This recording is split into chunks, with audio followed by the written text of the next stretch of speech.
Radio for the masses. Headline edition, July 8, 1947. The Army Air Forces has announced that a flying disc has been found and is now in the possession of the Army. If the game is rigged, change the game. Game changer. I occasionally think how quickly our differences worldwide would vanish if we were facing an alien threat from outside this world. This is Fade to Black with your host, Jimmy Church, on the Game Changer Radio Network. All right. Welcome. How you doing? Fade to Black for this Wednesday, February 12th, 2025. I am your host, Jimmy Church. How you doing?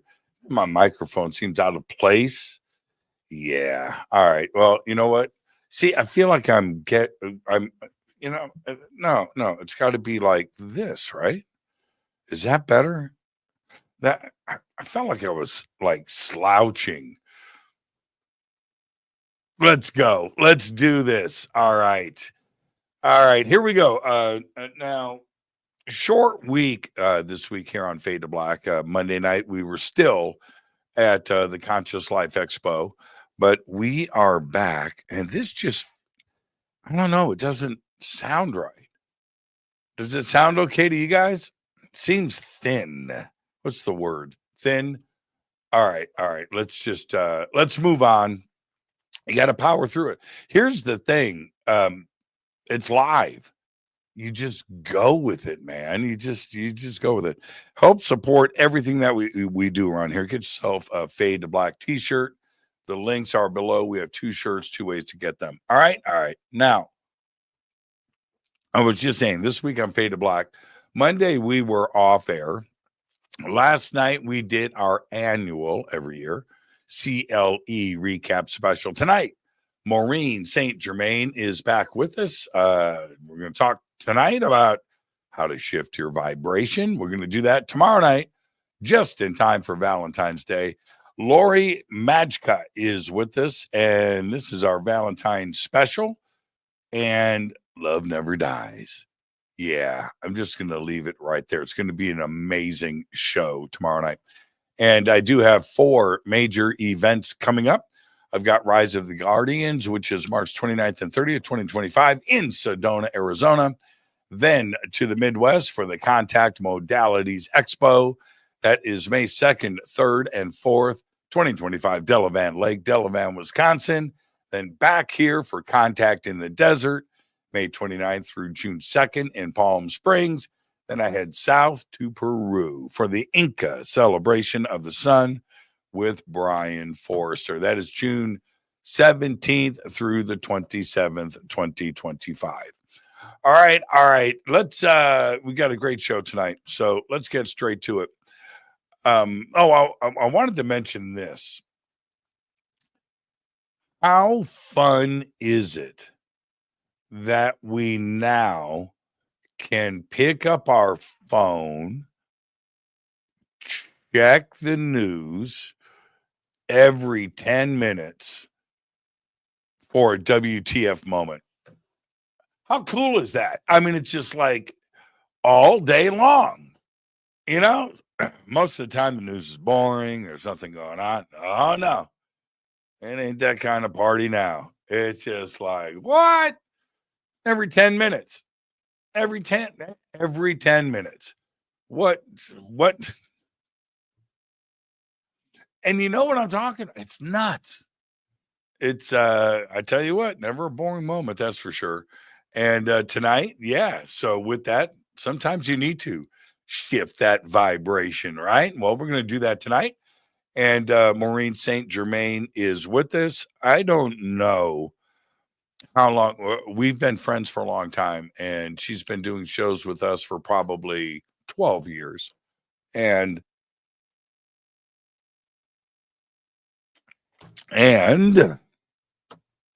seeing her at the Conscious Life Expo, we had the show already booked before the expo. But seeing her at the expo like I do most years, she brightens my day. She's amazing. And to get somebody like her on the show. No, I should say it like this before I read her entire CV. To have somebody like her as my friend, I mean, it's incredible. It's absolutely incredible. And then I can turn around and have a conversation with my friend on the show for all of you. All right. And one of the things I'm going to talk to her about this straight up. Years ago, it's a long time ago, 15 years ago, when I would hear people talk about, 3D shifting to 45, and I can't wait. And I didn't know anything about it. And so I would fake my way through a conversation. Yeah, man, I can't wait for 5D. I didn't know. I didn't know. And I think that a lot of people know that it's a good thing to talk about, but they don't know what it is and they don't know what they're talking about. And those that do have shifted their vibrations, right? They're at another level. So yeah, I want to talk about all of that tonight with Maureen. We're going to do much more. All of her books, Moren St Germain, her website is below. The links are below. But tonight we're going to talk about your soul's purpose. We're going to show you how to manifest life with joy and synchronicity. She has been doing this for over 30 years. Right now, she travels around the world. She teaches not only on these subjects, but the Akashic Records and the ability to look at yourself, change your vibration, and elevate. All right. We're going to do all that much more. Here she is, Moren St Germain. Maureen, good evening, young lady. How you doing? I'm doing great. I'm so happy to be here and so happy to see you again. Well, yes, it's great to see you too. But I really mean that. You glow. You just do. And you were telling me, but I expect this, that it was a great conference and everybody's so appreciative and the crowds and your presentations and stuff. But right, bees are attracted to honey, aren't they? You know what I mean? If they resonate with you, they resonate. And that's got to be a pretty good feeling because you have a positive message and a positive story, right? But it's got to make you feel pretty good to have so many people respond. It does. It's been an amazing journey, and I am grateful for all the people that have been able to be helped by this information. Yeah. Now, I wasn't trying to be funny. I was trying to be truthful, Maureen. I'm trying to be honest, right? Trying to be honest.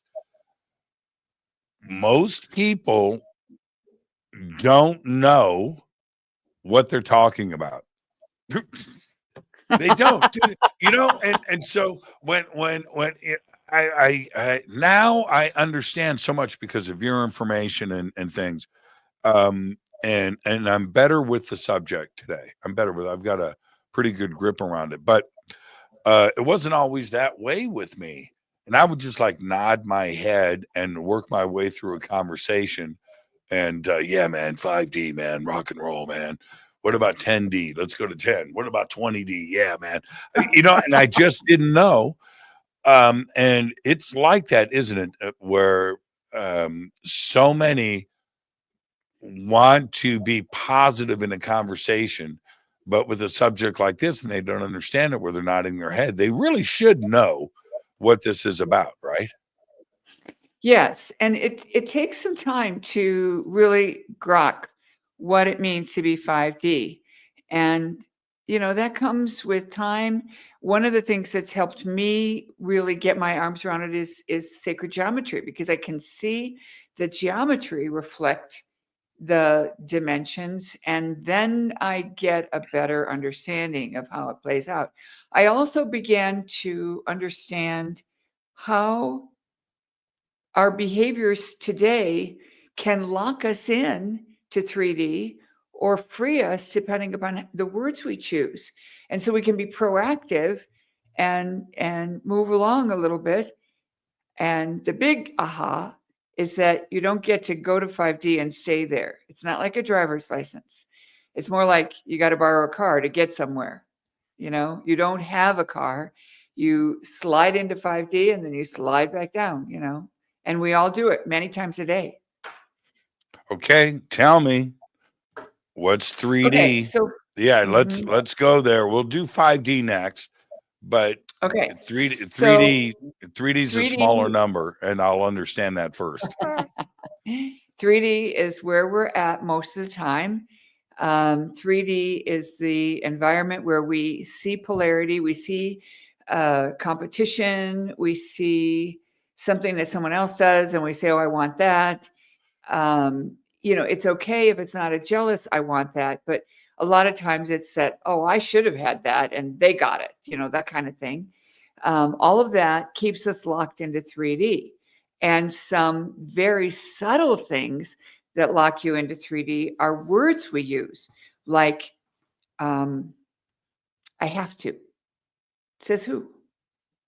And you know, this business of "I have to," when I say I have to pick up the kids, I have to meet my friend for dinner, I have to meet my partner for a meeting, whatever it is, that have to is creating an outside authority that can grab at your energy.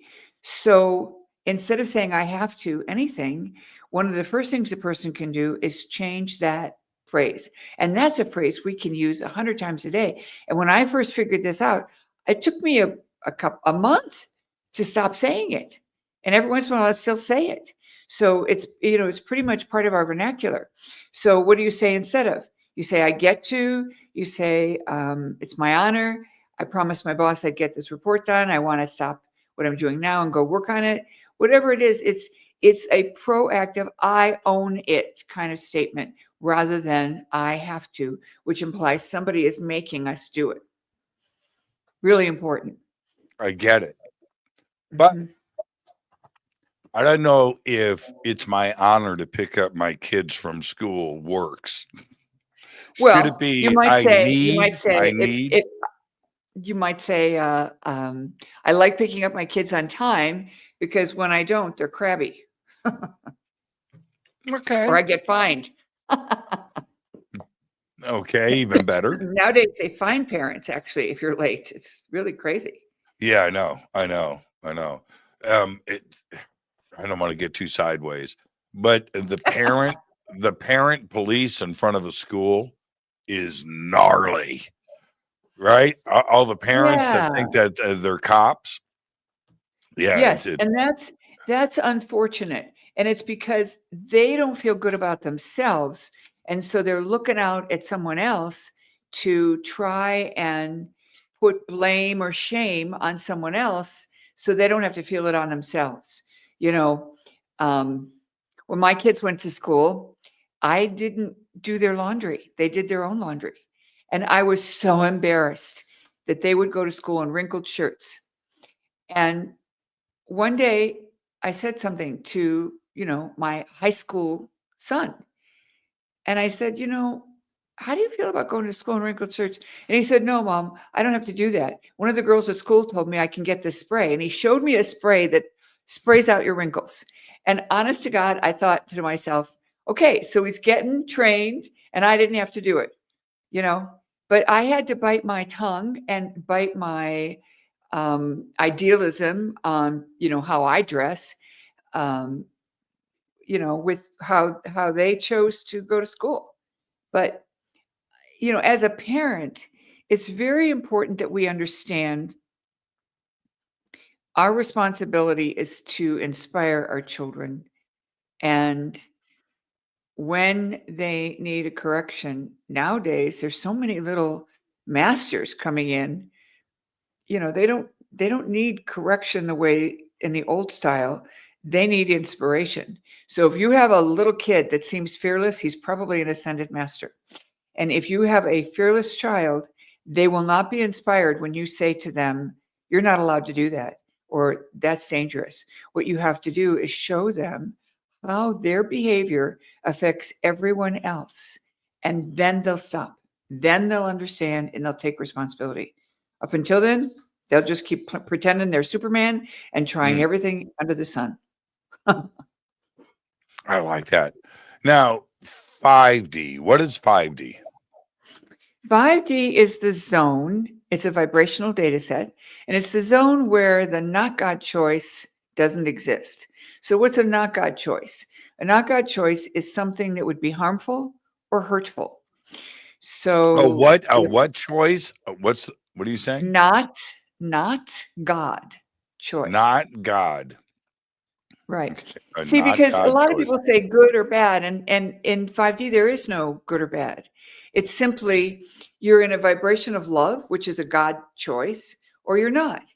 And since if you're not in a vibration of love, you can't be 5D. So the not God choice doesn't exist. The choice to be mean or obnoxious or rude, it doesn't even occur to you. So, someone comes to your door. Let's say I show up at your door. You're not going to stand there and make me stand at your door. You're going to tell me to come in. You're going to give me a cup of something and have me sit down and we'll chat. Even if you weren't expecting me, you'd still make sure that you welcomed me and treated me graciously. Those are all things that in 5D, that's just your new normal. You don't even think about, well, Maureen, she's looking pretty raggedy here. Wonder what happened to her. You see? Now, yes. And okay, so the transition, which we're going to be talking about all night tonight, but when does one know when they feel the need to shift their vibration?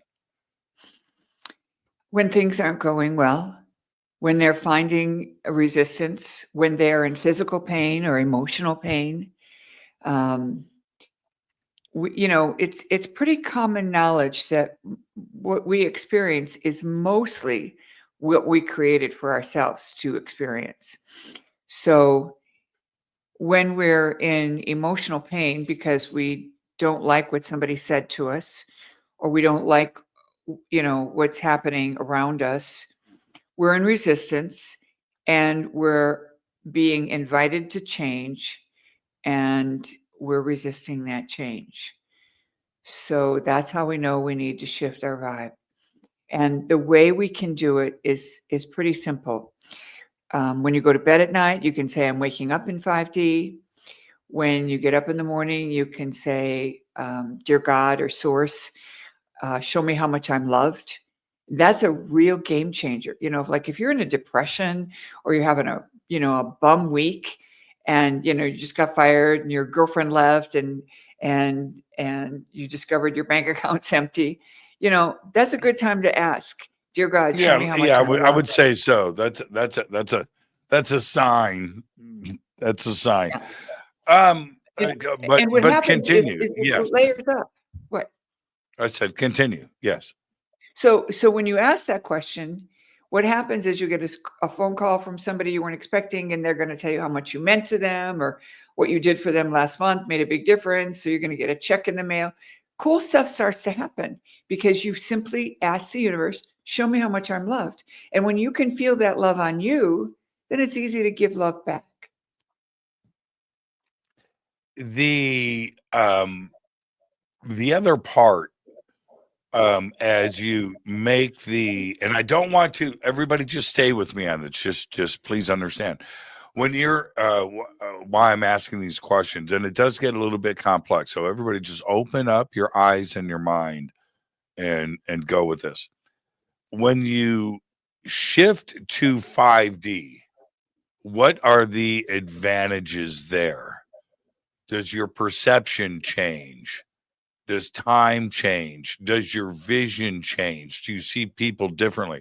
That's a whole long list. So let's start at the top. What changes for us?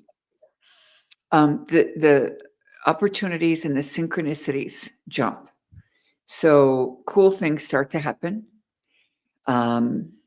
You run into people that you've tried to reach and couldn't. You you make all the lights when you're driving somewhere, and that never happens. You go into the grocery store with the idea that you need to make some special meal for someone, and they have plenty of what you need. The biggest thing that starts to happen is that your life starts to flow, and it gets juicy in a nice way. And the interesting thing is, one of the tools that I teach is how to connect with your higher self and have accuracy. So part of becoming 5D is choosing to practice this tool and get the mastery. And it doesn't take long. It takes, a month and a half. And by choosing to follow your higher self, all kinds of wonderful things start to line up. You don't feel like pizza, but everybody else in the group you're traveling with wants pizza. And you kind of check in. Is it my highest best good to go to pizza? Yes. So you go and you discover they've got a great salad bar. You didn't even think that that was possible. So cool things like that start to happen.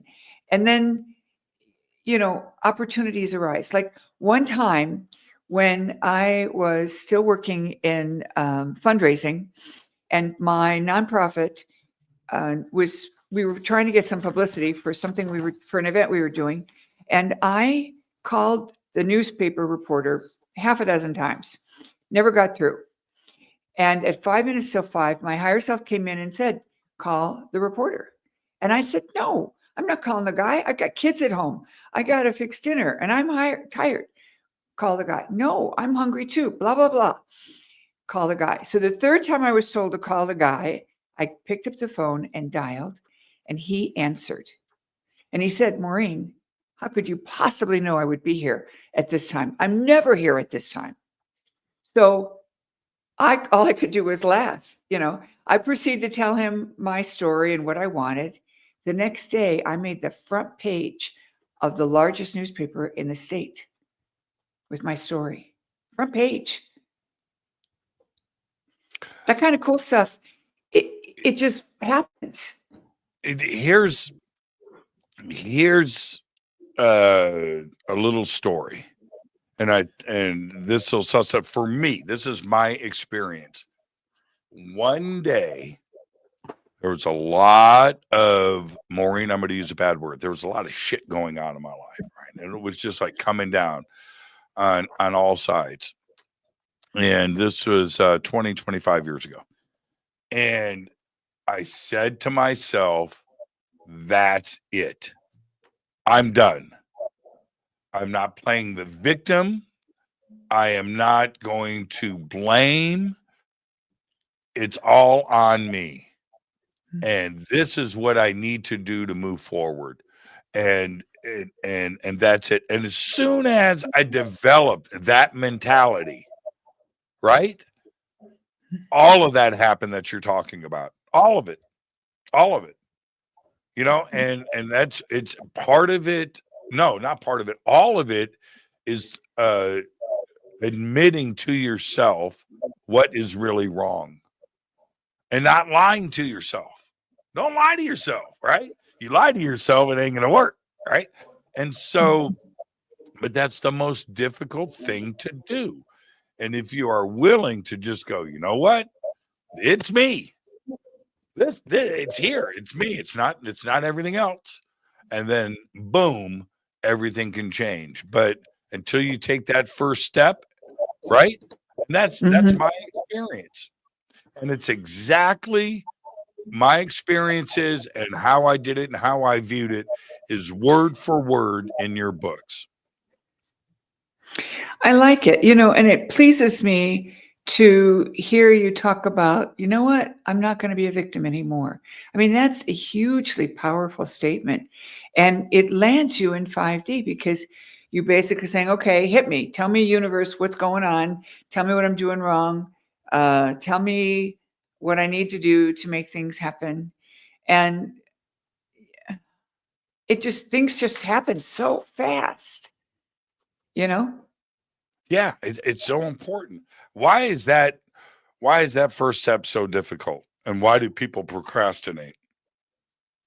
I think people procrastinate because we have been subjugated to a lot of shame, and we've been taught to be ashamed of our clothing, our appearance, whether we're fat or skinny or wrinkles, whatever it is.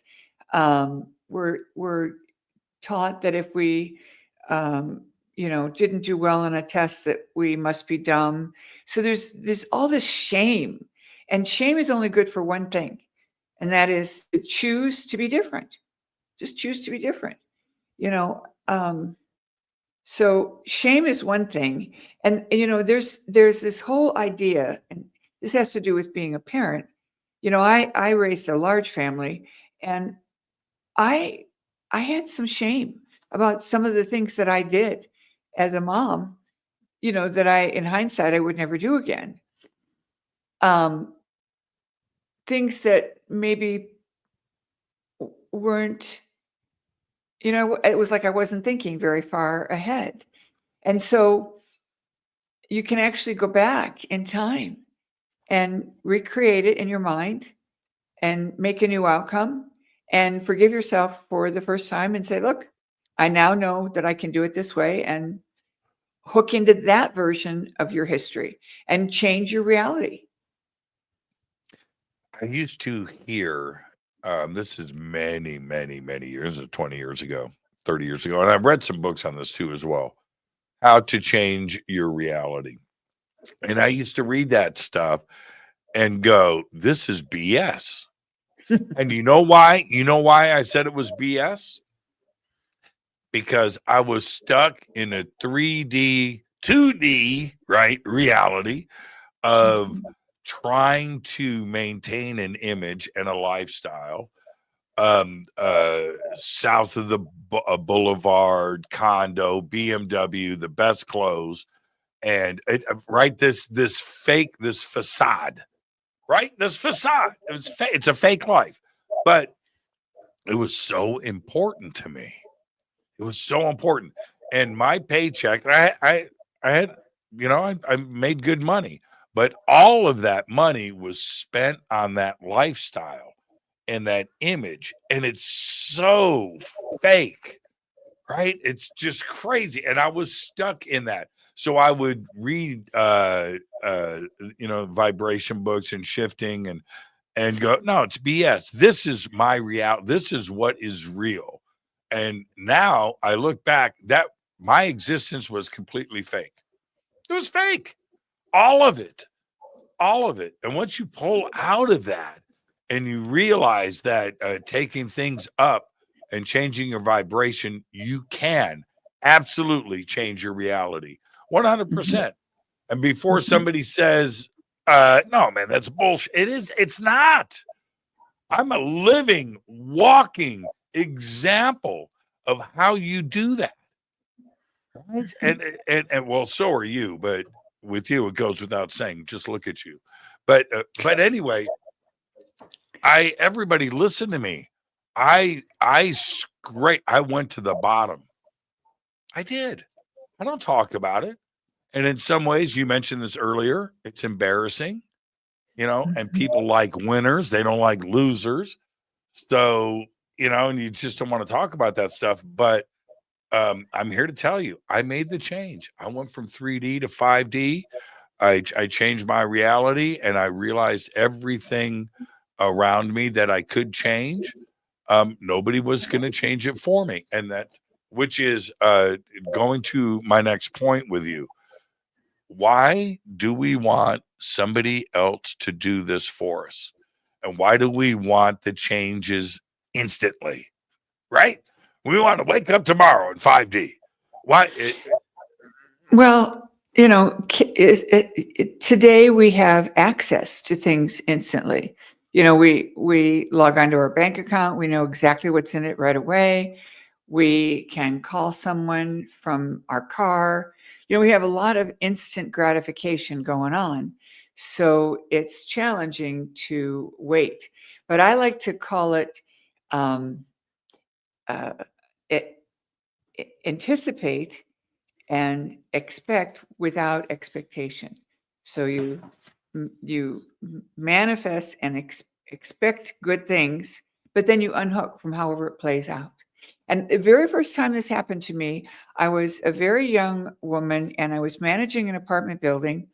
And one of the pickup jobs I had was to paint the apartments when a tenant would leave. And I needed an extra $100 that month. And I don't remember why, but it was really clear in my mind, I'm going to get that extra $100 and I'll probably pick up a painting job. And what surprised the heck out of me was I didn't get a painting job, but someone handed me $100. And that's when I realized that we don't have to know how our good is coming to us. All we need to know is that good is coming to us, and that, today magic is happening because I'm choosing that. And I'm choosing to experience wonderful things today. I wonder what it's going to be. Right. And, and when I was in that down and out place, and I was not making enough money to make my obligations, and I was struggling, Peter to pay Paul kind of thing.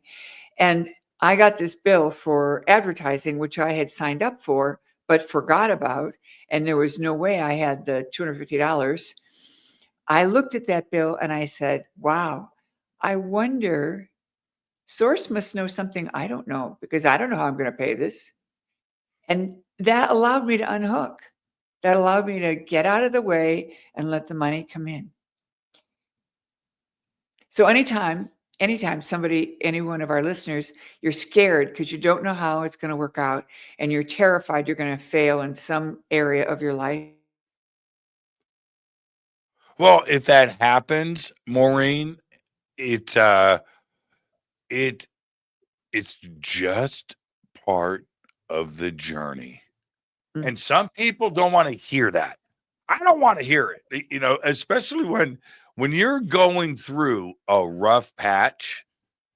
Well, when it's going down, it sucks. It ain't fun. No, it sucks. What? You want to do that for a good time? No, you don't. It sucks. But you look back, and the only way that you are where you are today was that test.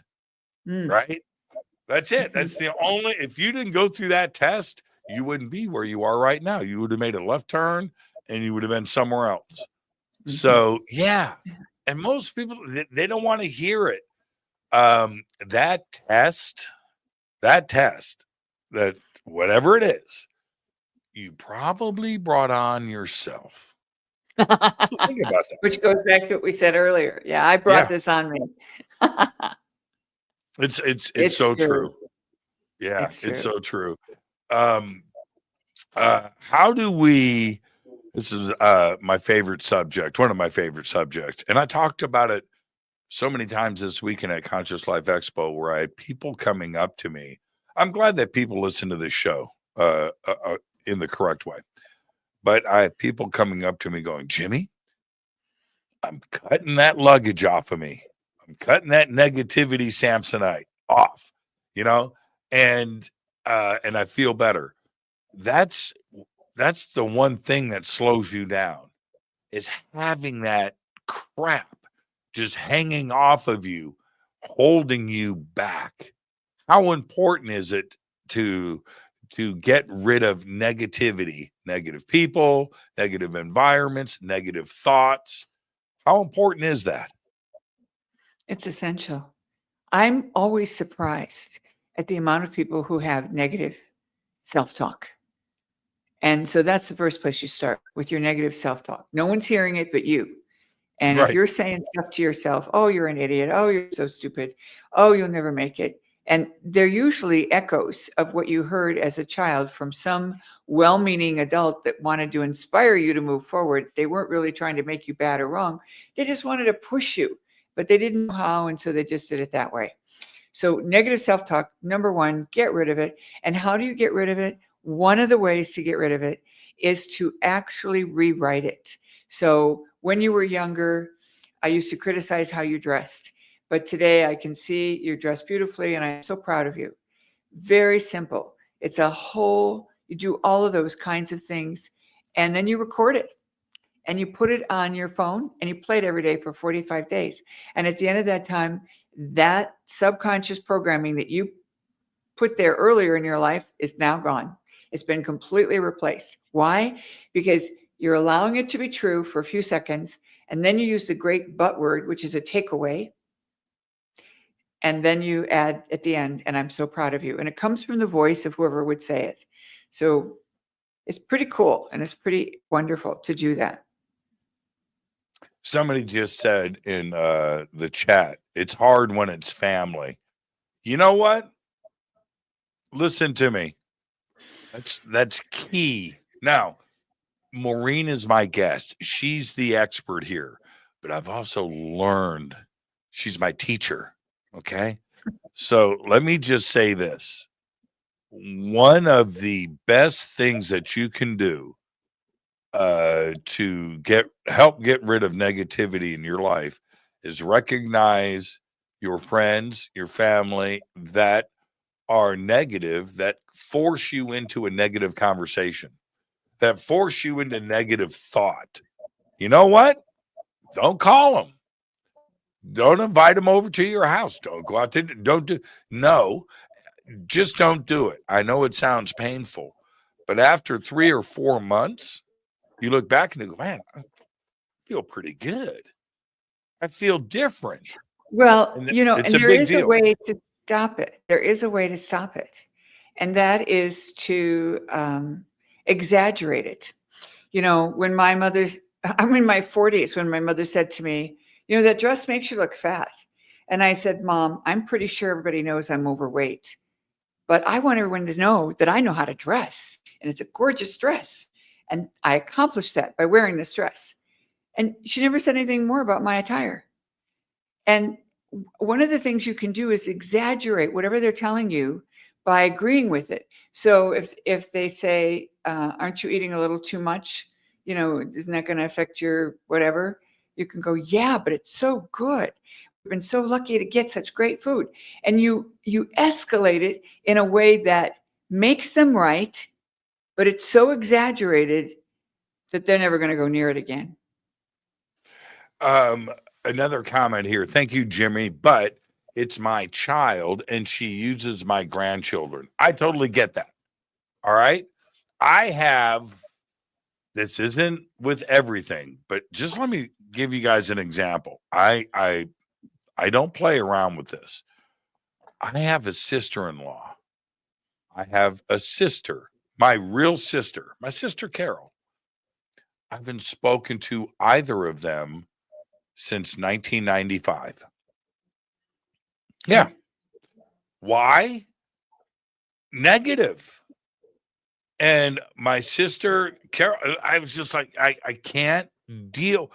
And their existence, both, I'm going to say it right now, my sister-in-law Karen, I hope she listens to this someday, where everything, and they don't even know each other, right? I don't think they've met, but they don't even know each other, but everything in their sphere is just painful. And I no. So yeah, I everybody else around them I talk to, and Rain, in reading that, if you just back off, they'll come around. That's all. That's all. It's a painful lesson for the people around you, but what's more important, right? And so you lead by example. That's what you do. You lead by example. You show your friends how to be. You show your family how to be. And then suddenly, okay. This is why we're going to segue into this next conversation, because it's exactly what we're talking about here. How many people go, man, if we don't get to 5D soon, I'm out. Right? Right? I can't wait anymore. Well, that's it. Already polarized. Yes. That's exactly the reason why. Right there. Yeah. Yeah. You laugh because I speak truth right now. It's true. Everybody wants not everybody. I said that incorrectly. But so many want a savior, right? They want something some outside influence to come in and fix everything, and like this 5D thing or whatever it may be, aliens to show up and cure cancer for us or whatever it is, right? It's why do we look at life like that, and how can we get out of that trap? It's brutal. I think that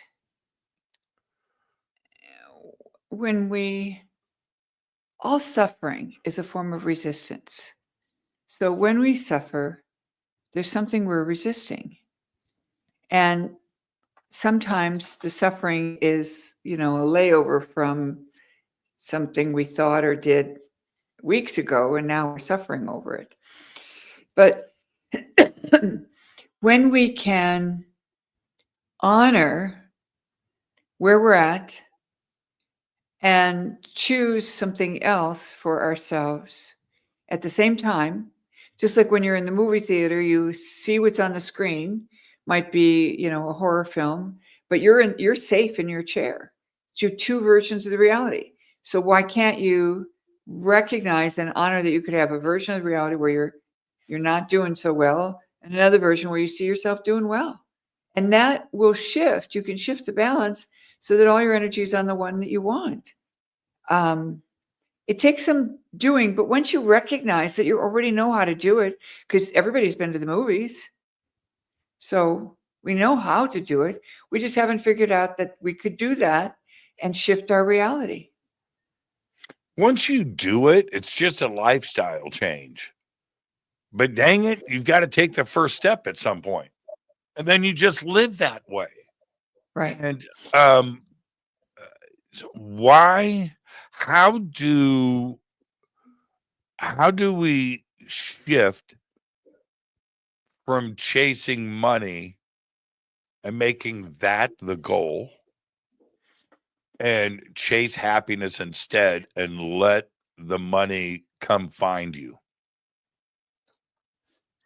Well, I think when you know what you need and then you pretend that it's already been taken care of, right, it's a fait accompli. You can relax because it has been. So the whole idea of chasing money is allowing the materialistic trap to control you. And, that's that whole thing about the things, the car, the nice clothes, and all of that. It kind of drives the chasing of the money. And once you realize, wait a minute, I don't need all that. But if I do need a new car, it's coming. I just don't know how or when, but it'll come before I need it.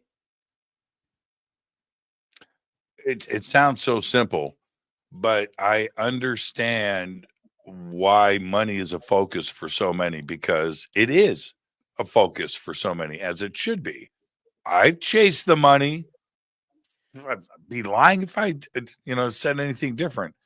But as soon as I changed from that, and I did it at an impossible moment.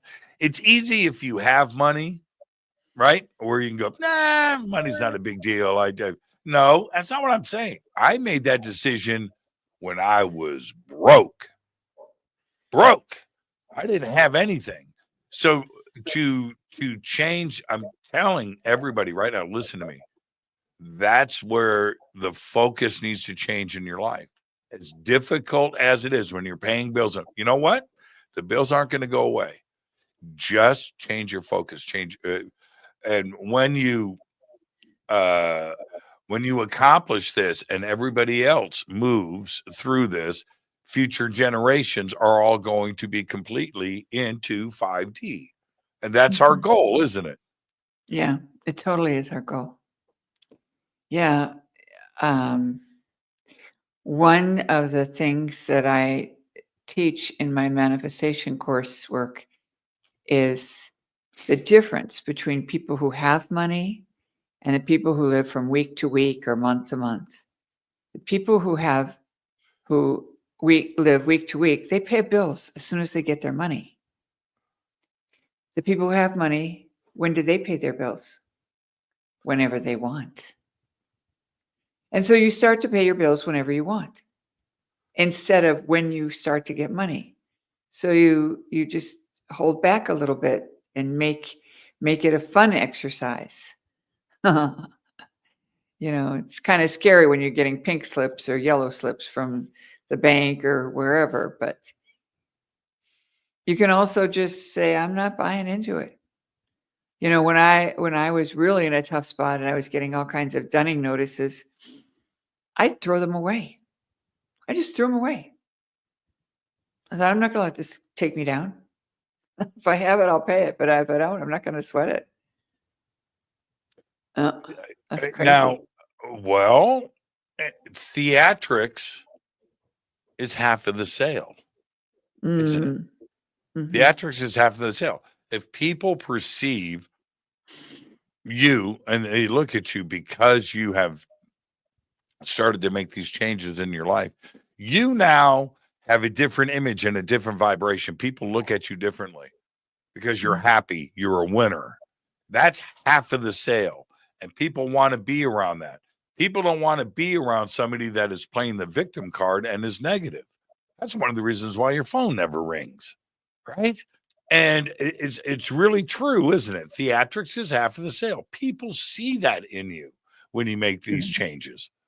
Mm-hmm. Mm-hmm. Yeah, when I was putting one of my sons through college, and he was going to an Ivy League school, and he had a lot of scholarship money, but I still had to come up with $10K a year, and I wasn't earning enough to come up with that. And the school sent me a letter saying, just send us $1,000 every month for 10 months, and then you'll be complete, since you didn't pay it up front. And I'm thinking, that's not going to happen.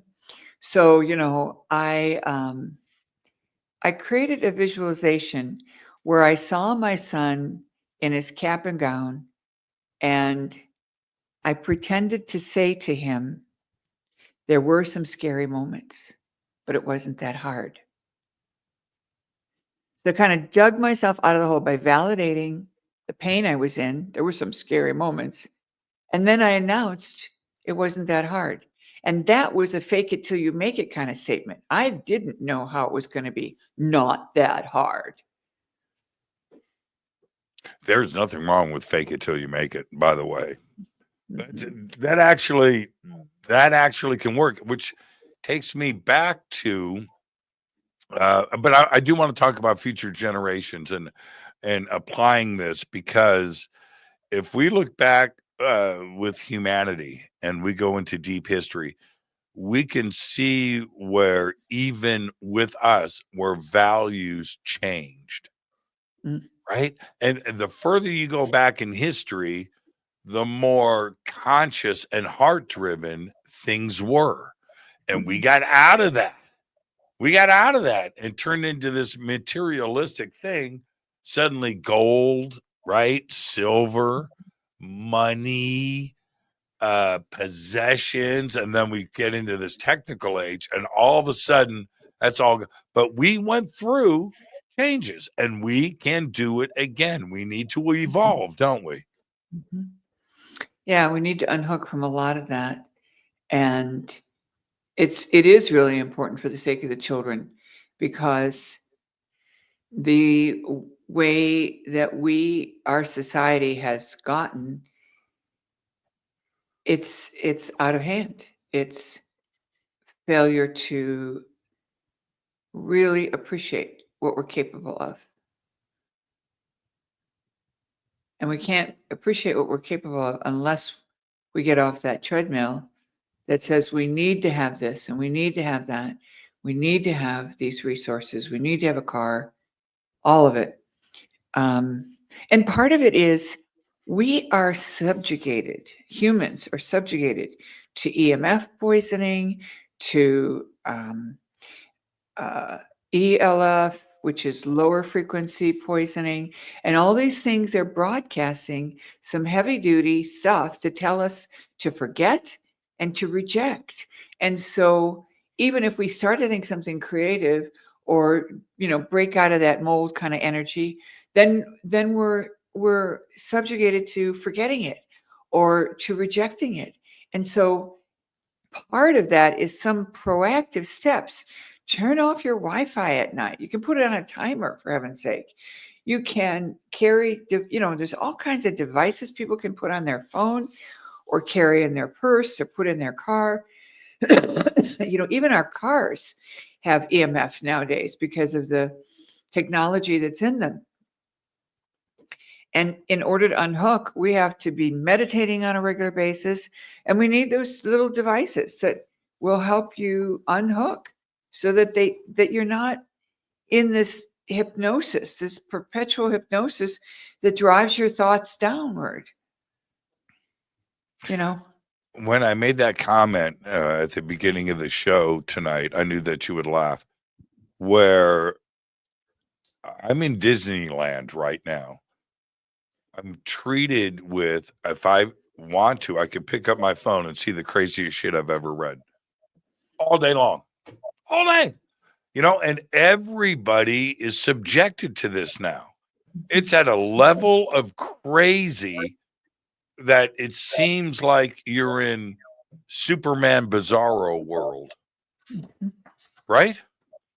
Yeah. And these vibes that are coming at us from your phone, and I see people with, their phones at their ear, and I think, don't they know how dangerous that is? And obviously they don't, or they don't care. But, it leads to anxiety and depression. People get tinnitus and muscle pain, skin rashes, and they don't know where it's coming from. And it's coming from their devices. And, there are easy solutions. You use devices that will either antidote it or turn it into positive chi and let it work for you. There's all kinds of cool stories about even cows in a town in, Switzerland, I think it was, that they put in a new cell phone tower on top of the church steeple because that was the tallest building in the community. And the cows stopped producing milk. The crops weren't doing well. And the townspeople went to city council and said, look, this is a big problem. You got to fix it, or this thing is going to come down. We're going to take it down. And they found a guy, Ibrahim Karim, I'm sure you know who he is. And he created a device that rides on that vibe, but amplifies it in a positive way. So then it produces positive energy instead of energy that's against the human vibration. So there's lots of ways we can fix things. You know what's crazy? The heroin fixation that the man has figured out with the scroll. Holy crap. Right? Where you just look around the room, just look any room, and everybody looking down, zit, zit, zit, zit, zit, zit, zit, zit, zit, oblivious to this beautiful blue planet. And just oblivious. The man has figured that out. The heroin, the opiate fix. You know what I mean? The addiction. Wow. I don't know what's firing off in our brain that makes scrolling more important than your children. It makes scrolling more important than leaving the house. And you see it in the park. Parents are supposedly watching their children and they're scrolling on their phone. They're scrolling. They're not paying attention. What are you doing? Walk through an airport. You will see one person out of 100 that is not looking down and scrolling while they walk. Right? It's crazy. Our DNA has shifted, Maureen. We have the ability now to have radar on where you don't have to look to walk, but you can look at your phone and scroll while you're pulling your luggage, and you can walk through an airport, not bump into anybody. So yeah, our DNA has been modified. It's crazy. It's nuts to me. You know, we have gone to some house rules. No phones at dinner. Bam, No phones when we're having a conversation. bam, No phones when we're in a meeting. bam. So that's pretty powerful. I try. Well, I'm going to jump in before we hit the break. I made this observation with myself. All right, now check this out. This is pretty cool if you think about it. Between Coast to Coast and Fade to Black, for 12 years, 5 nights, 6 nights a week, 52 weeks a year, I was not on my cell phone, and I was having a conversation with another human being for 4 hours, right? Now think about that. So I see the change in me. I don't need my phone. I know that I can still talk with a lovely, beautiful soul like yourself and learn something and have a conversation. That's more important than a cell phone. But when I suggest that to everybody, right? You know what? Just try it, man. Put your phone down for 4 hours a day and talk to somebody. What? You're crazy. No, I can't do that. And I get it. That's how powerful it is. Whatever the chemistry is, that satisfaction thing that makes your cell phone more important than family, relationships, your job. You don't care. It's really weird. It's nuts. Yeah, it's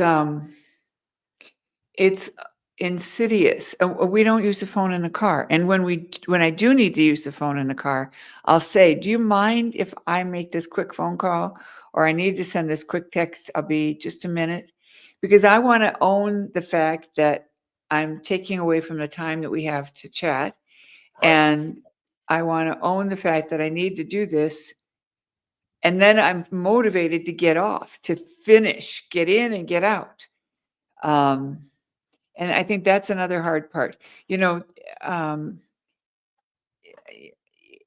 it's so tempting to check your phone for God knows what. And like you say, if you told all your friends, I'm offline from 8:00 in the morning until 2 p.m., no matter what, they wouldn't try and reach you. Nothing would come through. You could even have a blanket message. I'm not online till 2 p.m. in the afternoon. I'm only on for 2 hours. So, figure it out. There's your window. Yeah. Mm-hmm. Mm-hmm. Yeah, I love that. The flip side for this, at least with me personally, is that when you surrender to your phone, that same surrender is something that you're dealing with other parts of your life too as well. Yeah, it's the same thing. So you have to be willing to take that step and to accept what is going on today. And I get it, with the generations that are younger than us, their world and their lifestyle and their friendships and their relationships are all centered around being online and on the phone. Mm-hmm. Nothing we can do about that, but we can teach them responsibility with that. Mm-hmm. We're not going to change that. Do we have to walk to the edge of the cliff to learn a lesson? I think the children will tell their parents, get off the phone. Right. That's what I'm saying. Do we have to walk to the edge of the cliff, right? Yeah, I don't know. I mean, I think I can hear little kids saying, "Mom, get off the phone. I need to talk to you." I can imagine that happening. You know, the kids today are so clever and so smart. Even those that have been brought up holding a phone will demand their parents' attention. And the only way they're going to get it is if they say, "Get off the phone." So important. Let's take our break right here. Our guest tonight, Moren St Germain. I am your host, Jimmy Church. We'll be right back after this short break. Stay with us.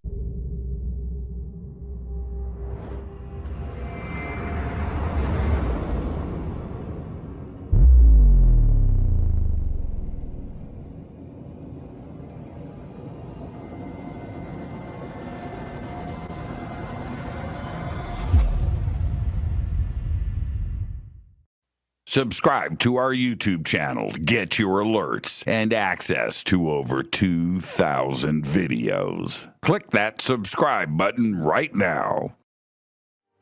Go to jimmychurchradio.com and get the Fade to Black official podcast. 2,000 episodes, all of them commercial free for just $2 a month.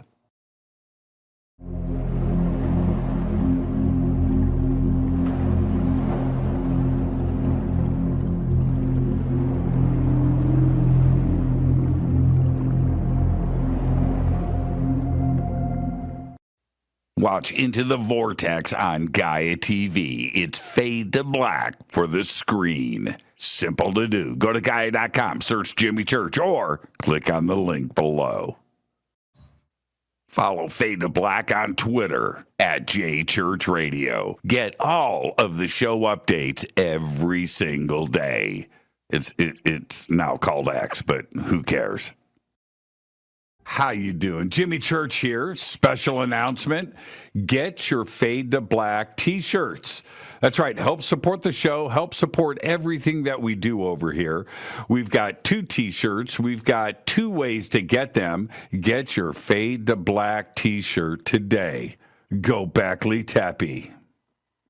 Go to jimmychurchradio.com and become a Fadernaut. Get a membership. That's right. Everything is commercial free. You have access to downloads, and you get to call yourself a Fadernaut.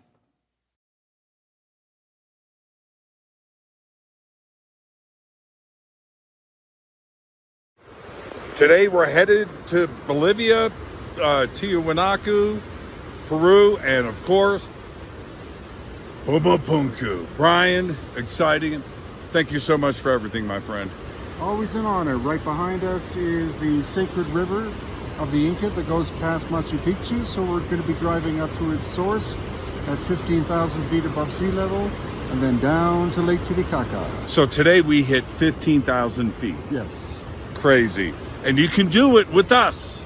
All you have to do is go to hiddenincatours.com. Simple. We've got 2 tours coming up next year, one in June for the summer solstice, right? And then another one right here in November. So hiddenincatours.com. Come and hang out with Brian and I and his amazing team. Right on.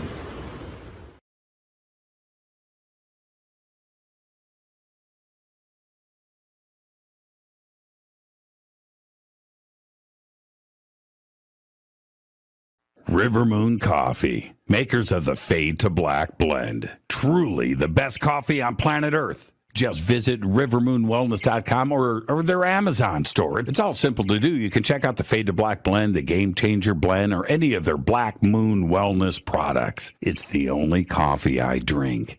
It is the best, and it's Doc. Again, rivermoonwellness.com.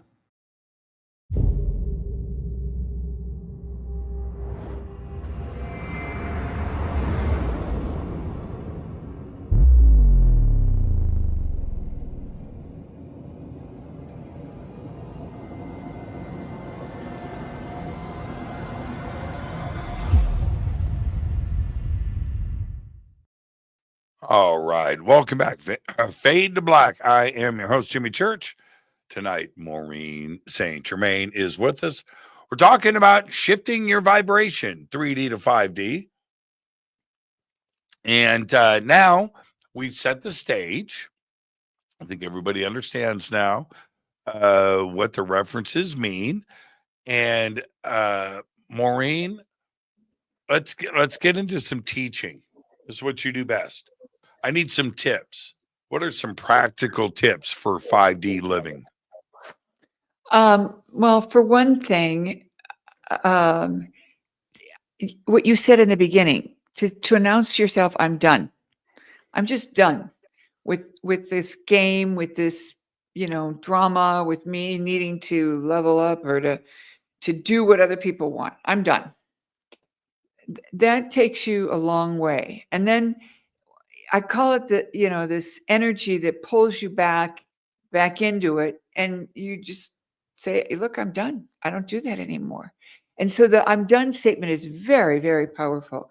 And it helps you stick to your guns and stay with the idea that you are done with the drama, you're done with the attitude, you're done with victim, all of it.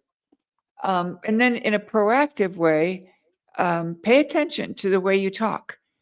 Pay attention to how you explain things. I still struggle sometimes when someone says, "Well, why did this happen?" And I'll say, "Well, my computer, blah, blah, blah." And then I have to joke with the same staff person who does the same thing. And I'll say to her, "You and I both blame the computer. We got to stop that, because it's us blaming rather than taking responsibility, you see." So the blame game is the next thing. You just choose to unhook from blame. And if you catch yourself, then just do a reframe. So it's an old habit, traffic was bad, that's why I'm late. Or I can say I didn't allow enough time. Same story, same experience.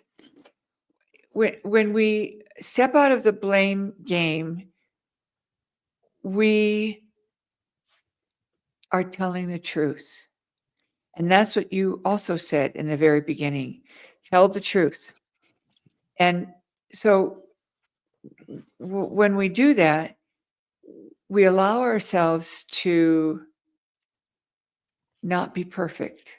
And when we want to blame something else, it's because we want to appear perfect. And why do we want to appear perfect? And that's because there's some part of us that says we're not good enough. And if we just would turn that around and say, it's okay that I'm not perfect. It's okay that I'm not, whatever. Funny thing about women is we kind of we make an attempt to have a good figure or not be too fat or too skinny.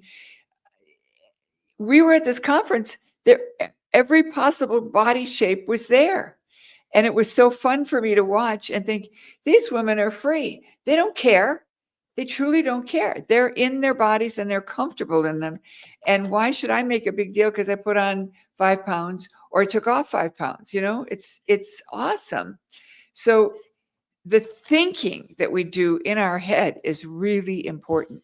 And thinking comes from the comparison and the looking at others and then making our comparison to ourselves. So when we choose the 5D way and we stop the blame game and we say we're done, then we need to catch ourselves when we have emotional outbursts or emotional stuff going on. And the first thing to ask is, what did I do to bring this to me? What did I do to bring this to me? And sometimes it's good and sometimes it's not good. I had somebody I had somebody text me the other day and that wanted phone time to discuss some drama. Okay. All right. You know what my reply was? No. That's it. And it was very short. I could almost show you, but you would see who I sent it to, and that wouldn't be cool. But I said, I moved on. It's all good. I it's It is what it is. No, take care. I don't have time for that. And you need to recognize when that surfaces. And to your other point earlier, I lead by example, Maureen. Okay. I meditate. I want to talk about meditation. I meditate on my Harley. All right. That's my meditation time. And when this is a long time ago, and when I was getting my bike set up at the dealer when I first got it, they were like, okay, so Bluetooth and your helmet, so you can have telephone and music, and you can take phone calls. I was like, no. What? But you can get no. This is my alone time. Right? And I can't imagine for me to go out. I could never meditate like everybody meditates. I respect that, but I'm not going to sit and breathe and listen to music. And I can't do it. I can't do it. But you do you. But as I achieve the same nirvana, the same point of, we lost Maureen, but I'll keep this going with everybody until we get Maureen back. She froze, as everybody could see. I found myself achieving meditative state, and that would suck if a phone call came in, right? And you would never, because it will pull you out of it. And you would never achieve those states listening to Pantera, although it would be kind of cool to listen to Pantera at full tilt, Tool on the open road. But no, I couldn't do it. I couldn't do it. So yeah, we lost Maureen. I think she had her internet drop out because she's not back yet. Wow, this is strange. She just straight dropped. Also, I hope that you guys aren't making any comments about me. Okay, that's important because I'm in the middle of a rainstorm right now, and wind has been brutal all day today, and the internet has been spotty. So everything has been spotty. But Maureen is not coming back.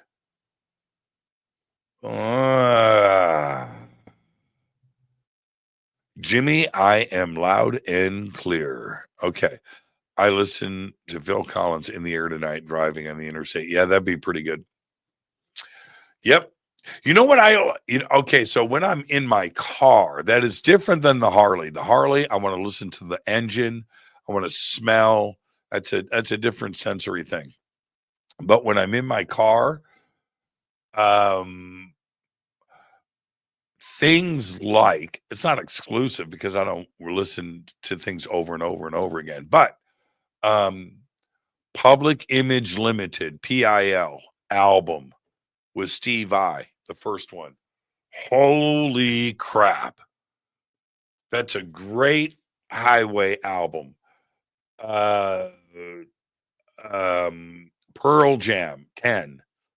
Oofa. Strong highway album. Steely Dan Asia, powerful highway album.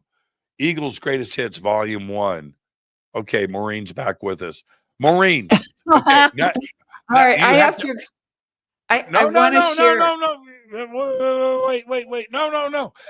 What is your favorite? You got to jump into what we are. You got to jump into our vibration. So what we were just talking about. What music do you listen to when you are driving? And I was just listening at, and everybody's posting their stuff, right? ABBA's good on the road. What do you listen? What do you like to listen to? I like to listen to Spa. What? You know, on Sirius XM. Yeah. The Spa channel. What is it like? A bubbling hot jacuzzi? Not quite. But, you know, some of it's a little bit upbeat, some of it's a little bit laid back, but it's so relaxing, especially when you're caught in traffic. Right. So it's music. It's music. And it's it's definitely Spa. music. Yeah, for sure. Okay. Do you have a favorite band? Oh, I like so many bands. I like Chicago. I like ABBA. That's good. I like um, um, a lot of male. Oh, you froze up again. Yeah, it looks like you've got some internet issues out there. No, Yeah. it's not Okay. my internet. What is it? Here's the story. Okay. I have my internet to go on a timer, and I never am on the computer this late, and I forgot to leave it on. So Okay. it should be fine now, and I just now have to get the lights to work. Okay. Well, no, you look great. Don't worry about the lights.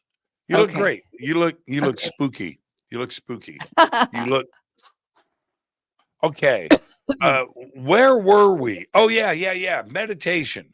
So what I was talking about while you were gone is that my Harley is my meditation time, that I don't have the patience or the desire for traditional meditation. It's boring to me, but I can achieve the meditative state on my Harley. Does that make sense to you? Totally, because you got a nice drone, so there's light. There's an energy of just holding everything together, like that. Okay, Maureen, focus. Phone down.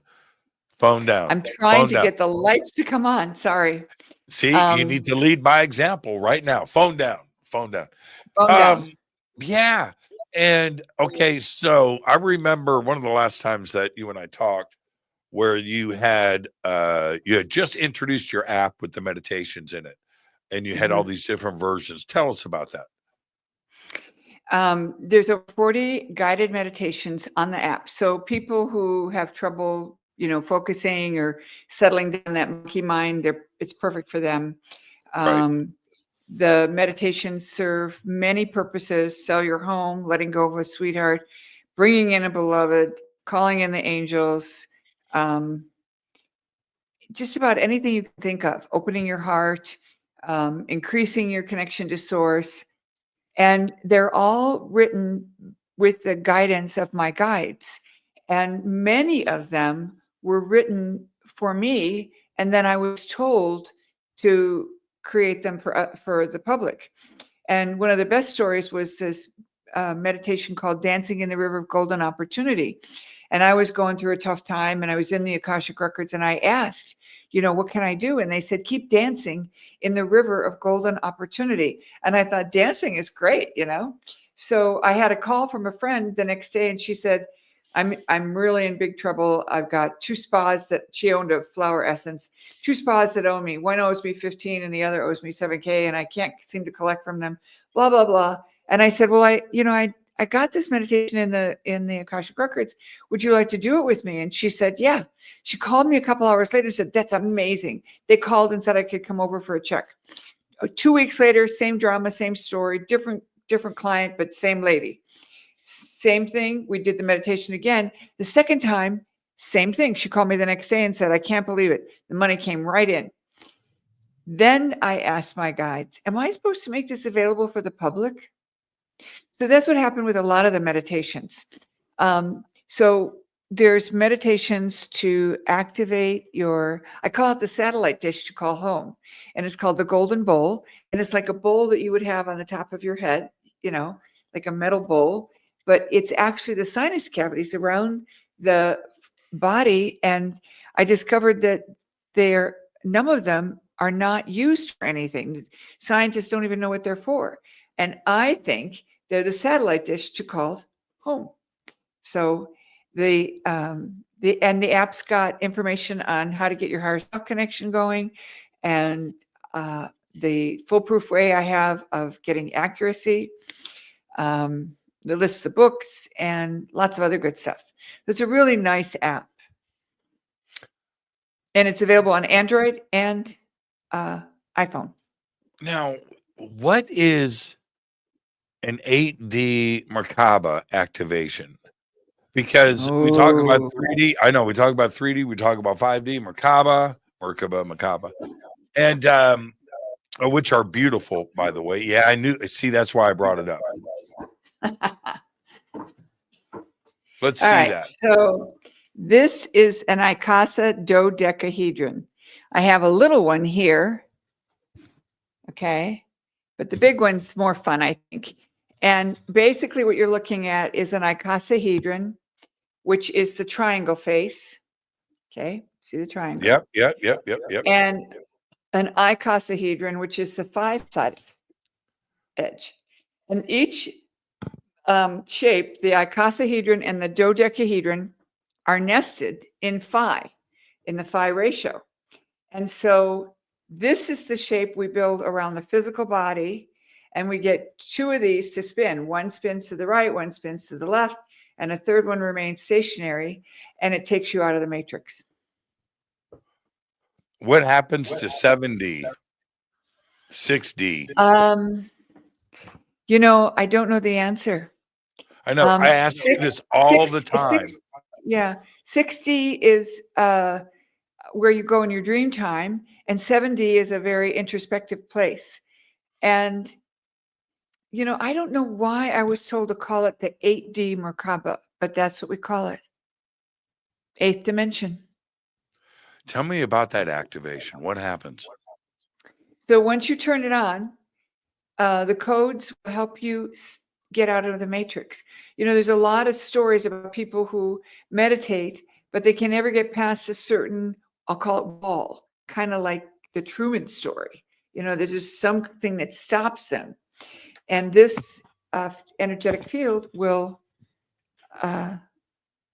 take you out, right out. So it's very powerful. It's so powerful that I ask people to build it. So I have instructions in the book, in the new book, Living Your Best 5D Life. I actually have the device. I'm not doing a thing. It's doing its own thing. I actually have the device instructions, how to build this, that I want people to do first, because it's so powerful. You really want to have it integrated in your consciousness before you try and turn it on. Yeah. Pretty amazing. Yeah, it is. Now, I've got a little bit of an echo coming back. I think your speakers are up a little too loud.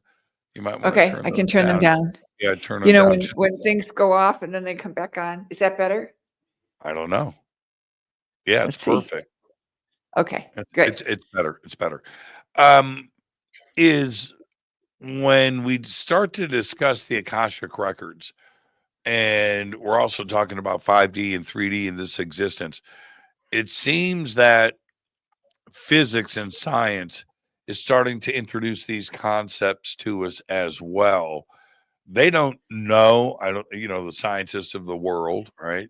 The hard side, they don't understand necessarily our side of the fence, but we certainly understand what they are suggesting to us, where the science is starting to catch up with some of these concepts that we've been talking about for so many years. Yeah, you know, I find a lot of truth in the science that we know. And what I also want to say is I came across something that really surprised me, and that was we haven't had any new science in 100 years. And that the last big science was the understanding of quantum physics and the understanding of particle and wave and how they interact. All that happened in 1901. And the original experiment happened in 1801 with Thomas Young. And then Max Planck explained it in his college dissertation in 1901. So we've just been sitting on a bunch of information that hasn't been released to us. So we're catching up. I used to say that our technology raced ahead of our spirituality, but now it's time for the spirituality to lead, and the technology, I think, will be revealed. I don't think that there's a lack of technology. I think it's just been withheld from the general public. That's part of, yes, I would say in a general sense that is true. And the other part is that you're right. We have taken the logistics and the practical side of mechanics and quantum mechanics, electricity, everything that we are doing right now. We've taken it to the extreme limits as far as speed, size, thinness. We're building stuff 1 atom thin. Well, what's thinner than that? Well, nothing, right? So we've taken it, like you said, we've taken all of that stuff that we have known about for the last 100 years. We've taken it as far as it can go. We're at just about the very limits of the physical world. What's left, Maureen? This. That's what's left. And we need to understand this. We need to get to this. And until we figure this out, until we accept it, we're not going to evolve as a species. It's very important that the technology that we use doesn't come to rule us. And the technology today can cause us to slow our brains down, to make us forgetful. And that's the scary stuff right now. There's a story about the back in the Cold War, the Russians were beaming radio waves on the American embassy, and everybody in the embassy was getting sick. Nobody would believe what was going on, and they were being sent home because they were so sick. Finally, it was suggested that they needed to have the equivalent of a Faraday cage over the windows, and that stopped the problem. And nobody's looking out for us in our homes, and it blows me away that we let ourselves use the technology, we think, to our advantage until we realize how much harm it causes. And it's like what you said about going 4 hours every night, day in, day out, with no connection to the cell phone. It's very powerful. Yeah, I've learned so much. It's like I've been to, 12 years of college and I haven't graduated yet. I'm being serious. I'm so much smarter. And, you build relationships and all of that. But I can't imagine what it would be like to go and apply for at university and go, okay, you know what? I want 12 years of ancient history, physics, and consciousness. Bring me that. And I want to study that for the rest of my life. Is that possible? Well, that's what I'm going through. And I see the changes in myself. And I think everybody should at least try it or admit that you can't. I don't think admitting you can't is good enough. The minute you recognize that you can't, that's when you got to choose to say, I've got to find a way. I've got to find a way. And it could be going for a walk without your stuff. And, go in a park that doesn't have good cell coverage so you don't get beamed on while you're not with your phone.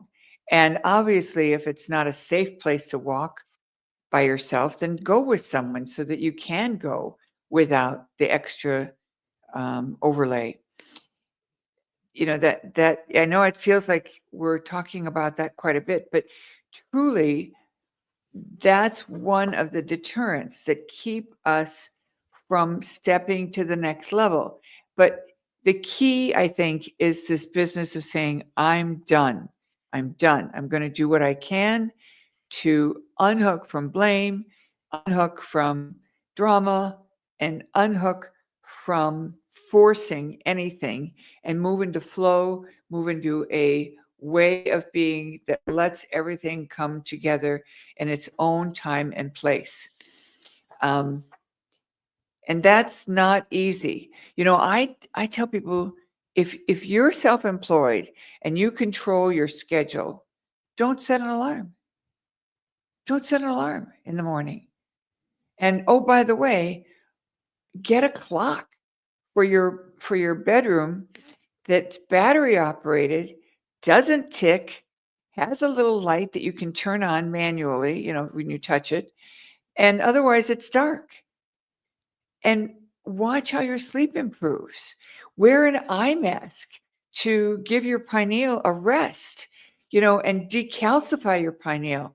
When you go to the dentist, you can't avoid getting fluoride. That's one of the biggest problems because they're obligated by law to have fluoridated products. So then what are you going to do? You're going to take Shilajit. You're going to use tamarind. You're going to use, I can't think of the third thing. But you use these things to decalcify so that when you are exposed, you've got a way to fix it.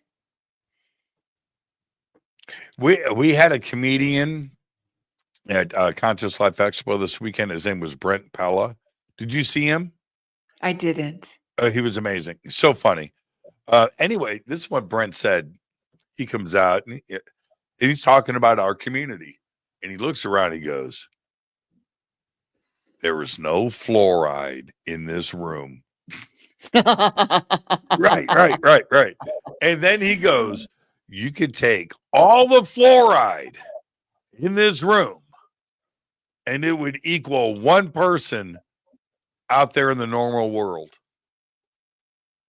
Wow. And he's right. Yeah, it was. And now we all laughed, we're laughing at ourselves and everything, but it was really, really funny.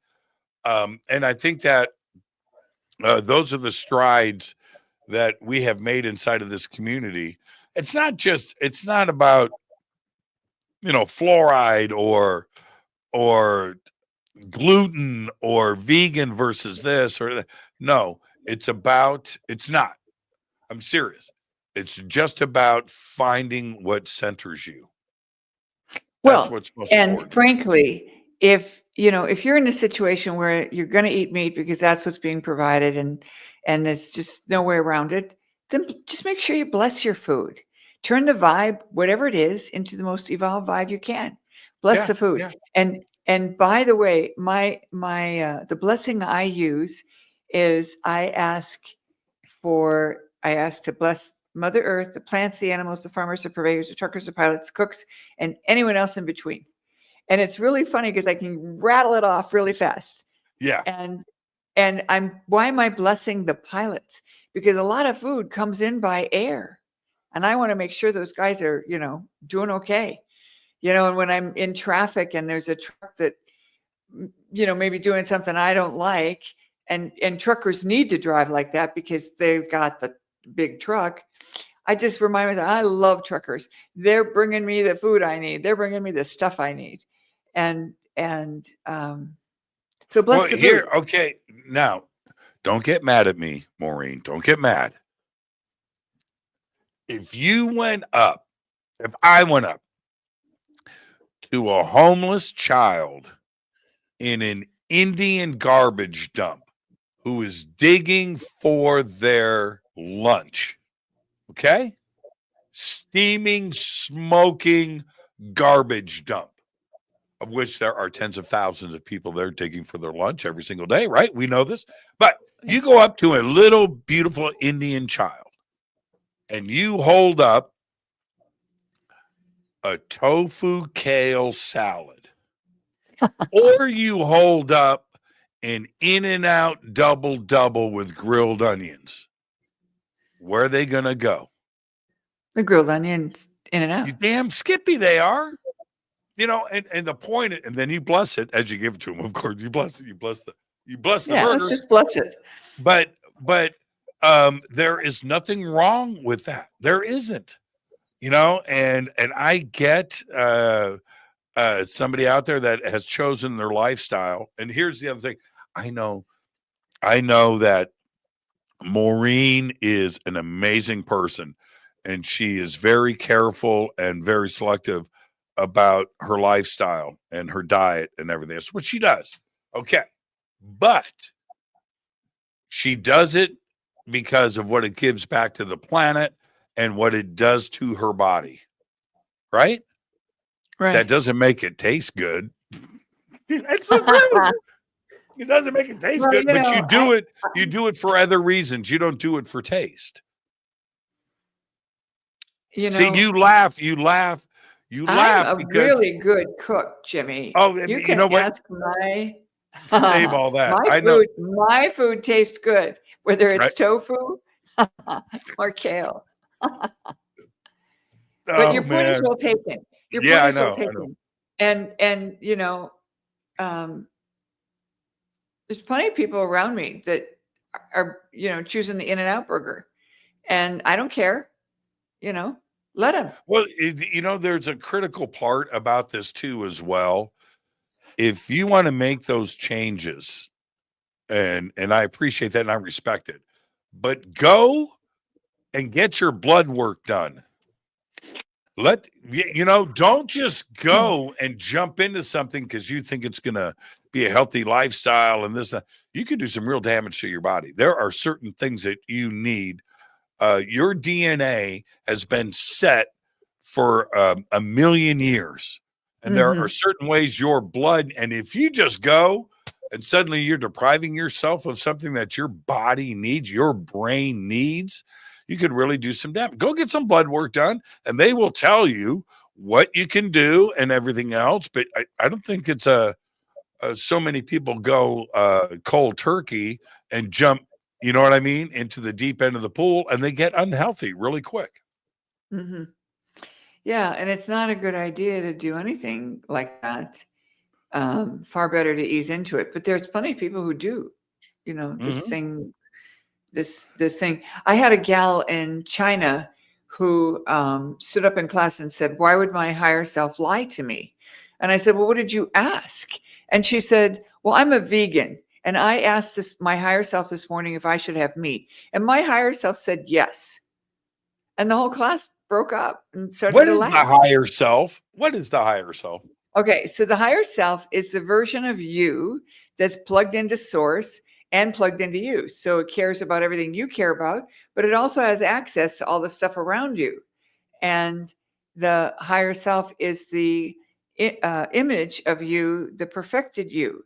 And because it has full access to source, it's kind of like the transformer in your laptop. You have a little transformer that steps down the power. So it's like that. Right. You use your higher self to help you make good decisions, because a lot of times your higher self knows something you don't know. Like that story I told in the first hour about calling the reporter. I thought the best thing for me to do was to go home and feed the kids. But obviously in that moment, the best thing for me to do was to make that phone call. So the higher self knows stuff you don't know and can help you, live your life in a much easier way. Yeah. So here she is asking her higher self if she should have meat, but she's not willing to have meat. And one of the house rules when you first learn to work with your higher self is you have to go 45 days where if you ask, you have to follow through. After the 45 days and your connection is set, you can do whatever you want. But during the practice period, you must go for 45 days where if you ask a question, is it my highest best good to wear this dress? You wear that dress.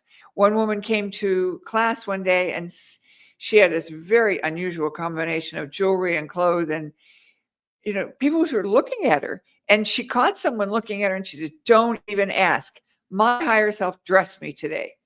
And the whole idea was she was willing to play, and it was goofy and fun and funny.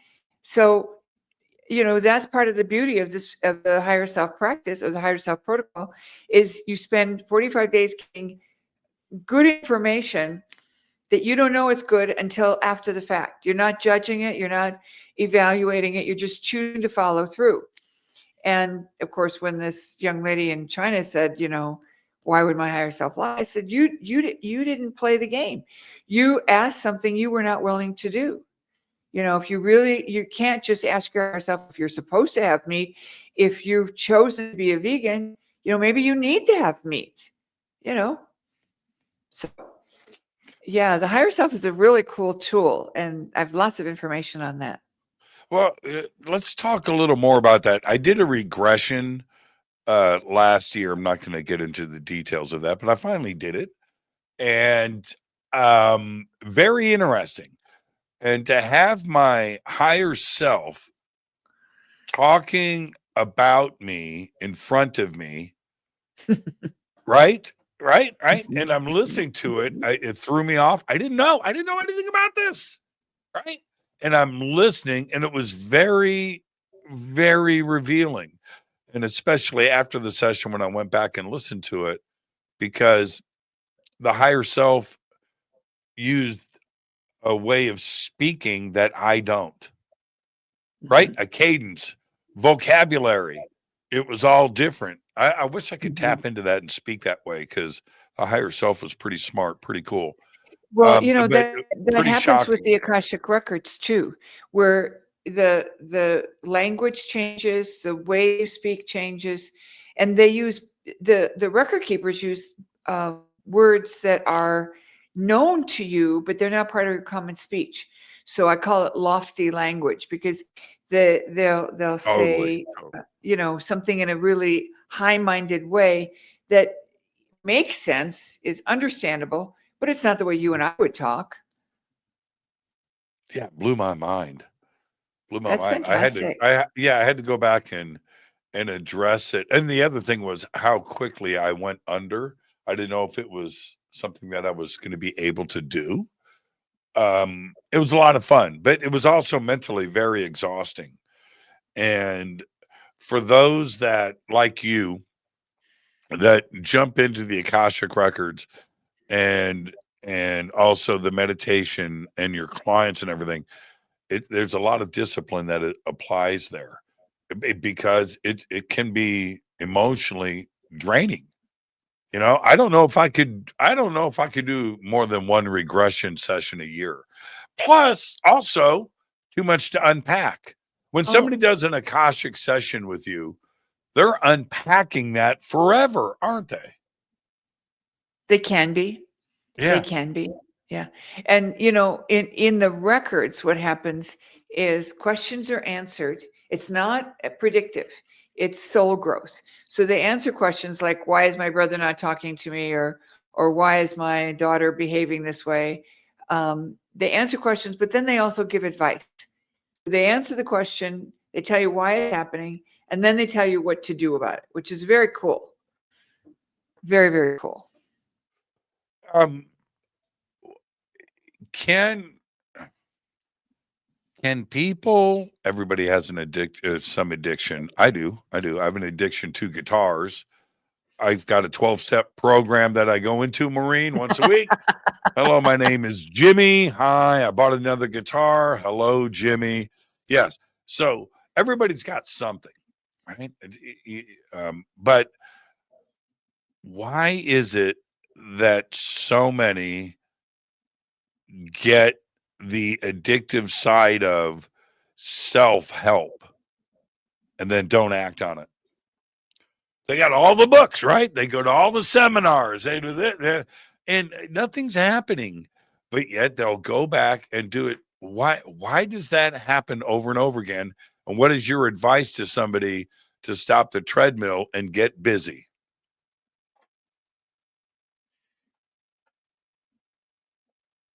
I think that people that fit that category have a deep-seated need to know about things, but they're not motivated to change themselves. And the reason they're not motivated to change themselves is they're afraid that if they let go of whatever it is they believe themselves to be, that they will cease to exist. So it's an ego thing. And the self-help thing is, you got to do the work. It's kind of like what you said early on in the first episode. Doing the work is the tricky part. Stepping up and announcing I'm done is a very good start, but then you got to follow through. And that's one thing. And then the second thing is, people go to the self-help but don't do the work. They don't really want help. they want to pretend they want help. Because when you really want help, you get a partner, you get a friend, you get an advisor, you get somebody who's going to walk you through a regression. So that outside person is like the mediator in the beginning to help you say, okay, I need to fix this. I've been doing this, lifetime after lifetime after lifetime. I had a client who there was supposedly a drowning, but she was revived and brought back. But they said she'd only lived a couple of days because she was in really bad shape.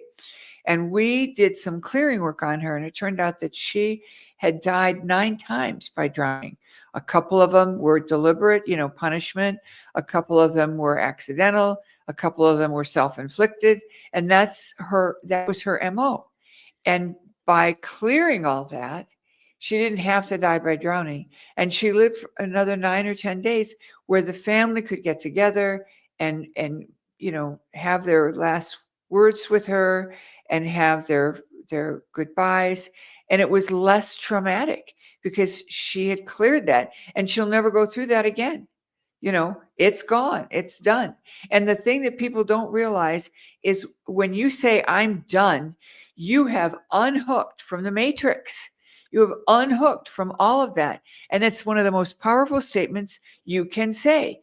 And one of the things that Sanat Kumara, the Ascended Master, channeled through me is he said, the game is over.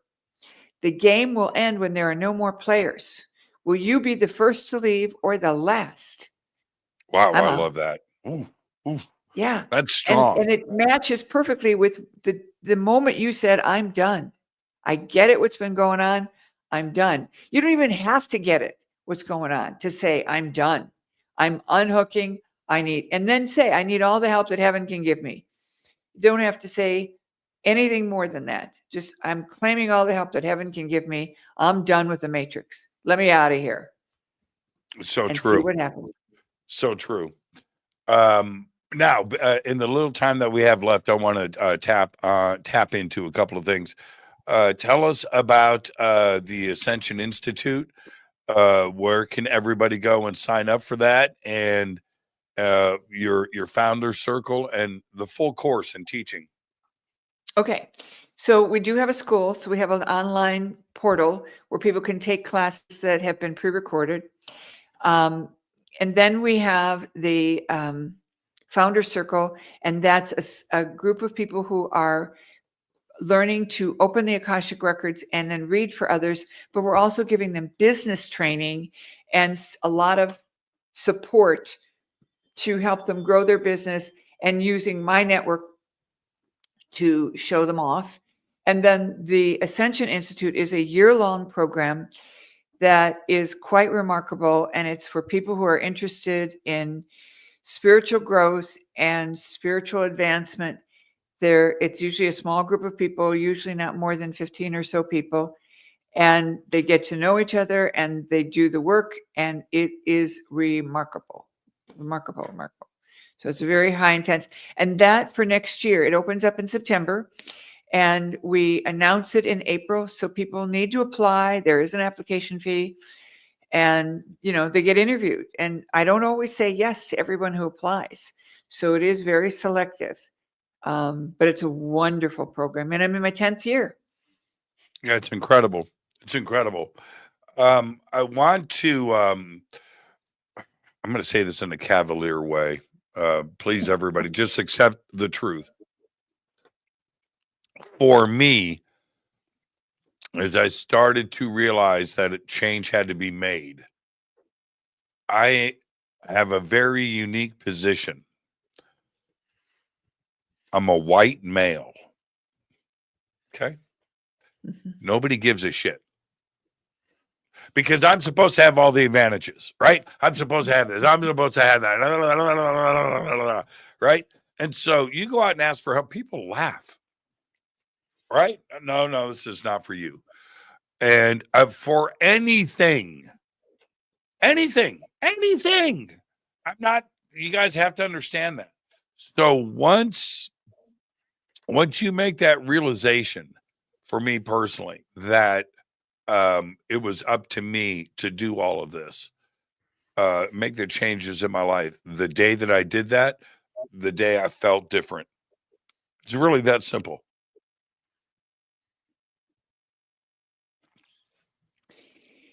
Yeah. I mean, it's a powerful, what I just said is powerful. You know why it's powerful? Because it's true. Okay? It's true. So you can't play the victim.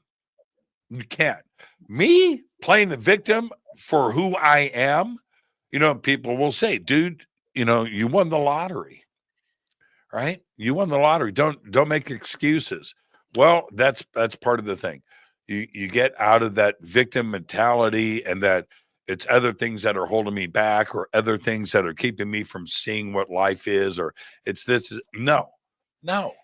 And as soon as I did that, Maureen, I everything made sense. It was crazy. Yeah, things change, but it also, in my own mind, it made sense. I had clarity, and it was easier just to live that little bit differently, but to make that change, and suddenly it made sense. Marvel movies, where physics and science that are talking about entanglement, another reality, the multiverse, parallel worlds, quantum computers, qubits, and all of that is what you were talking about. That's it. That's what we are talking about. So don't say it. If you want to stay in your 2D world, your 3D world, and say this is all nonsense. Okay, now go pay Marvel $30 to go see a movie. Cannot stay in your 3D world. Everybody's going to be fifth dimensional, whether they're ready or not. And I say that tongue in cheek, but what I really mean is every one of us is becoming an evolved human, and the evolved human is developing a balance between their heart and their mind, and they're creating a world where we care as much about the earth and each other as we care about ourselves. And that's a big change from what we've seen in the last 50 to 100 years. So we're making a difference. I overheard a man talk about what it was like during the Depression. And he said, we shared. Didn't matter whether your neighbor was white or black. If your lawnmower broke, your neighbor loaned you his. If you needed a saw and didn't have one, your neighbor gave it to you. And we just made do. We made it work. We didn't have any sense of this is mine and I'm not sharing it. It was completely different. And I see that today, where people readily share their equipment or their products or their lunch. The sharing economy has blossomed. And it's blossomed in a way that's a little bit commercialized, but at the same time, it's also a sharing way of being. And so I'm quite comfortable believing that we're all becoming fifth dimensional, and it's just a matter of time. It's like kids are gonna walk. It's just a matter of time. They might crawl first. They should crawl first, but they're gonna walk. And it's just a matter of time. We just have to let them. I love it. And thank you for everything that you do. And I can't wait. 5D world, just as long as there's in and out. As long as there's in and out, Maureen, I'm good. I'm good. Maureen, thank you. The links are below. You can also pre-order her new book, which is also from Inner Traditions. We have that. Yes. We have the links below. Maureen, you're the absolute very best. You are the bright spot in my day, young lady. Thank you so much. All right. And I look forward to not only hanging out with you again, but the next time you're on the show. Thank you so much. Moren St Germain, everybody. Perfect night on Fade to Black. So with that, right? What am I doing tomorrow night? Oh, tomorrow night. So Lori Matchka is with us. It is Valentine's week. It is Valentine's Day on Friday. So tomorrow night, we're going to do a Valentine's show. So I'll see everybody tomorrow night with Lori. It's going to be a great night. Fade to Black is produced by Hilton J. Palm, Renee Newman, and Michelle Freed. Special thanks to Bill, John, Dex, Jessica, Dennis, and Kevin. Webmaster is Drew the Geek. Music by Doug Aldrich. Intro, Space Boy. Fade to Black is produced by KJCR for the Game Changer Network. This broadcast is owned and copyrighted 2024 by Fade to Black and the Game Changer Network, Inc. It cannot be rebroadcast, downloaded, copied, or used anywhere in the known universe without written permission from Fade to Black or the Game Changer Network. I'm your host, Jimmy Church. Go back, Lee Tappy.